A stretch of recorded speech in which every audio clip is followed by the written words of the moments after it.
The tensions have been building day by day here, Peter, and you're right. I mean, particularly now, these reports of activity across the border in North Korea will be very worrying to many people here in the south. It's one of the things that people here look for in trying to determine how serious the North Korean threats are. Having said that, as you mentioned in the queue there, they are unconfirmed at the moment, very preliminary reports. So we'll have to wait and see exactly how firm those reports are. But there's no doubt that's something that people here are going to be watching quite closely over the next few hours.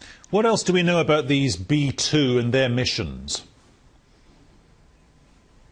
Well, it was the first time that they were actually deployed as part of the training exercises here to carry out a simulated bombing exercise. They flew from the base in Missouri all the way over to South Korea, carried out that training exercise and then flew back.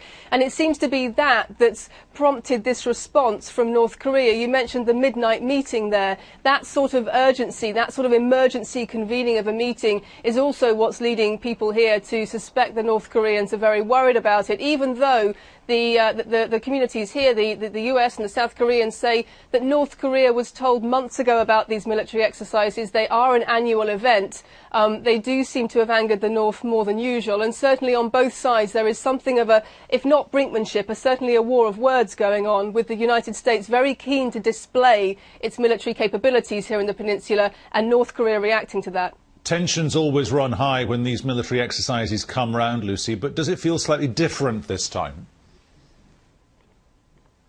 It does feel different this time, and that's in part because of the context in which it's happening. Earlier this month, the UN Security Council imposed new sanctions on North Korea as a result of its third nuclear test. That raised the tension levels quite a lot, not just because of the sanctions themselves, but also because North Korea's only main ally, China, backed and helped to author those sanctions. So that left North Korea feeling pretty isolated, and since then we've seen a daily ratcheting up of the unpredictability, the threat level here on the peninsula.